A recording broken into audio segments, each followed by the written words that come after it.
శుభకార్యాలకు పూజార్ల కోసం వెతుకుతున్నారా? పూజారీస్.com లో అతి తక్కువ ధరలకే పూజార్లను ముందే బుక్ చేసుకోండి. వెంటనే కాల్ చేయండి. ఓం శ్రీ మాత్రే నమః. 2024వ సంవత్సరము అనంటే 2+2+4 ఈజ్ ఈక్వల్ టు అంటే 2+2+4 ఈజ్ ఈక్వల్ టు 8 వస్తుంది.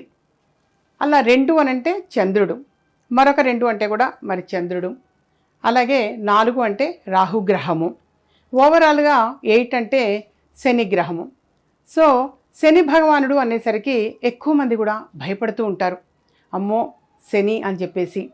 కానీ శని భగవానుడు చాలా మనకి మంచి కూడా శుభాన్ని కూడా చేకూరుస్తూ ఉంటాడు. ఫస్ట్ నెంబర్ 2 అంటే చంద్రుడు. చంద్రుడు అనంటే మనఃకారకుడు, మనకి మానసికంగా ఎక్కువగా అప్ అండ్ డౌన్స్ ఇస్తుంటాడు. అంటే చంద్రుడు పౌర్ణమి అమావాస్య ఎలా అయితే ఉంటుందో కొంతకాలం మన మీద మనకు ఒక నమ్మకం అనేది వస్తుంది. పౌర్ణమి అంటారు, అంటే శుక్లపక్షంలో చాలా హ్యాపీగా ఉంటూ ఉంటారు. వెంటనే మళ్ళీ బహుళపక్షం ఈ పౌర్ణమి తర్వాత నుంచి కొంచెం సన్నగిలుతూ ఉంటుంది. అంటే వాళ్ళ మీద వాళ్ళకి ఒక నమ్మకం అనేది కూడా కొంతమందిలో తగ్గిపోతూ ఉంటుంది. అలా ఏమవుతుందంటే మానసికంగా స్ట్రగుల్ పడుతూ ఉంటారు నెంబర్ 2 అనంటే. అలాగే దృఢమైన నిర్ణయం అనేది కూడా వీరు తీసుకోగలుగుతారు, కానీ దాని మీదనే అలా డిపెండ్ అయి ఉండరు. మళ్ళీ మనస్తత్వము అనేటువంటిది మారుతూ ఉంటుంది.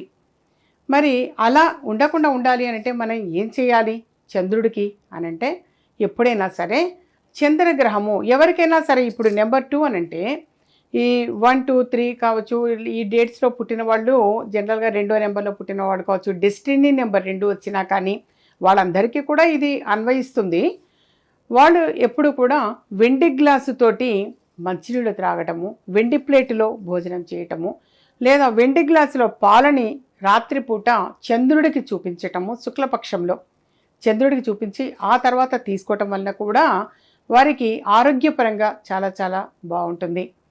ఈ విధంగా మరి చంద్రుడు దీనికి అధిపతి ఎవరిని ఎక్కువగా మనం ఆరాధించాలి, ఇలాంటివన్నీ కూడా మరి ఈ సంఖ్యాశాస్త్రంలో తెలియచేయటం జరుగుతుంది. వీరు ఎప్పుడు కూడా నెంబర్ 2 అనేటువంటిదేమో అన్ని రంగాల్లో రాణించగలుగుతారు. అలాగే వీడు ఎక్కువగా టీచింగ్ ప్రొఫెషన్లో ఎక్కువగా ఉంటూ ఉంటారు. ప్రొఫెసర్స్ కావచ్చు, లెక్చరర్స్ కావచ్చు, టీచర్స్ కావచ్చు, ఉపన్యాసాలు ఇవ్వటం కావచ్చు, ఇవన్నీ కూడా చంద్రుడిది అంటే నెంబర్ 2. అలాగే 2+2 కూడా ఉంది, అంటే 2024వ సంవత్సరము 2+0+2+4. అలాగే 4 అంటే రాహుగ్రహము.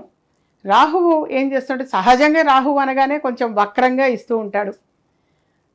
కాబట్టి వీళ్ళు ఏంటంటే నెంబర్ 4 అనేది స్ట్రైట్ ఫార్వర్డ్గా ఉంటారు, కానీ సమస్యలు కొని తెచ్చిపెట్టుకున్నట్టుగా ఉంటాయి.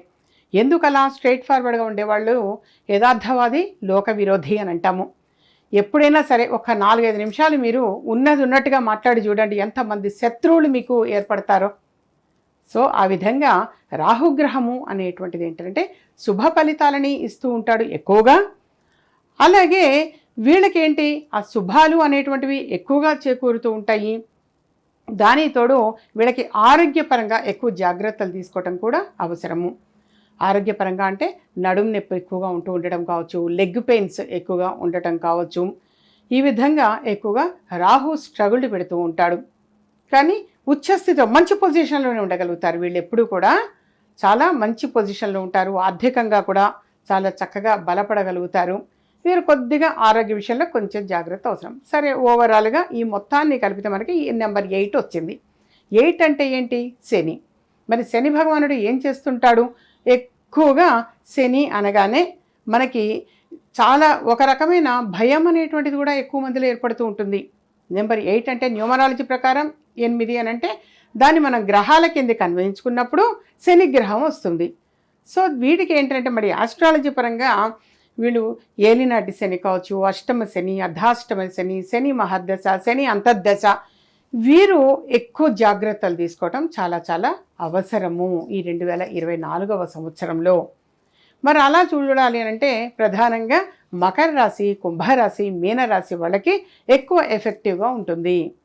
సో ఈ రాశి వారు ఎక్కువగా ఏం జాగ్రత్తలు తీసుకోవాలి, ఎలా తీసుకుంటే మేము ఉచ్చ స్థితిలో ఉండగలుగుతాము, గౌరవ మర్యాదలు కీర్తి ప్రతిష్టలకు భంగం కలగకుండా మేము ముందుకు వెళ్ళాలి అంటే ఏం చెయ్యాలి తెలియజేస్తుంది వాస్తవంగా సంఖ్యాశాస్త్రం. సంఖ్యాశాస్త్రము అనేటువంటిది కూడా మనకి వాస్తవంగా ఆస్ట్రాలజీ జ్యోతిష శాస్త్రం ఎలాగో సంఖ్యాశాస్త్రము అనేటువంటిది కూడా అక్యురేట్గా ఉంటుంది. అందుకే నేను ఎప్పుడు కూడా ఆస్ట్రో న్యూమరాలజిస్ట్ అని అంటారు. అనంటే ఇటు జ్యోతిష శాస్త్రపరంగా కావచ్చు, సంఖ్యాశాస్త్రపరంగా కావచ్చు, ఎప్పుడైనా సరే ఎటువంటి సందేహం అనేటువంటిది ఉన్నా సరే దానికి క్లారిఫై చేయగలుగుతాను.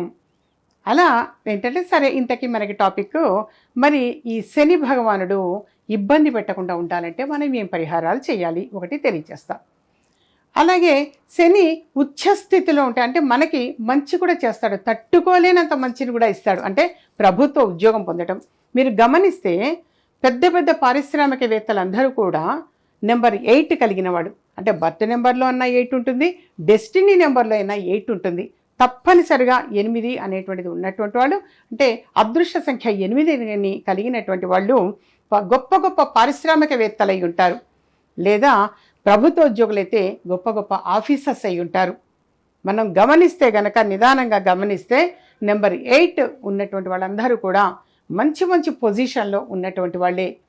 అలా ఏంటంటే మరి అలా కాకుండా మాకు శని భగవానుడి వల్ల చాలా సమస్యలు వస్తున్నాయి, నీలాపనిందలు వస్తున్నాయి, లేదా అనారోగ్యం ఏర్పడుతుంది, లేదా చేయని తప్పుకి పనిష్మెంట్ ఉంటున్నది మాకు, ఇలా కూడా ఎక్కువ మంది బాధపడుతూ ఉంటారు.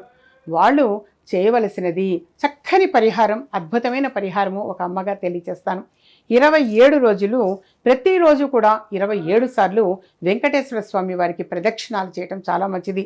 ఇది ప్రతి ఒక్కరూ కూడా ఆచరించవచ్చు, వీళ్ళు వాళ్ళు అని కాదు, ప్రతి ఒక్కరూ కూడా 27 రోజులు ప్రతిరోజు 27 సార్లు వెంకటేశ్వర స్వామి వారిని మనకు ప్రదక్షిణాలు చేయటము అనేటువంటిది చాలా చాలా మంచిది.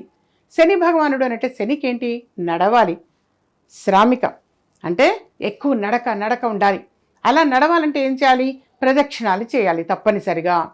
అలా ఏంటంటే 27 రోజులు 27 సార్లు వెంకటేశ్వర స్వామి వారికి ప్రదక్షిణాలు చేయటం, చేసేంతసేపు కూడా ఓం నమో నారాయణాయ అన్న ఈ అష్టాక్షరి మహామంత్రాన్ని చక్కగా జపిస్తూ గనక మనం ప్రదక్షిణాలు చేశాము అనంటే డెఫినెట్గా ఒక పాజిటివ్ రిజల్ట్ అనేది వినగలుగుతారు.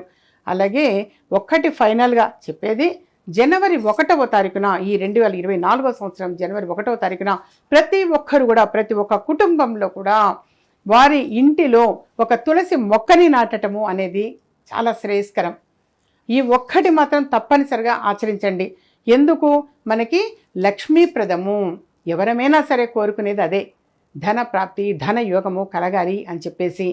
సో ప్రతి ఒక్క కుటుంబంలో కూడా ప్రతి ఒక్క ఇంట్లో కూడా ఒక తులసి మొక్కని తప్పనిసరిగా మనం నాటుదాం.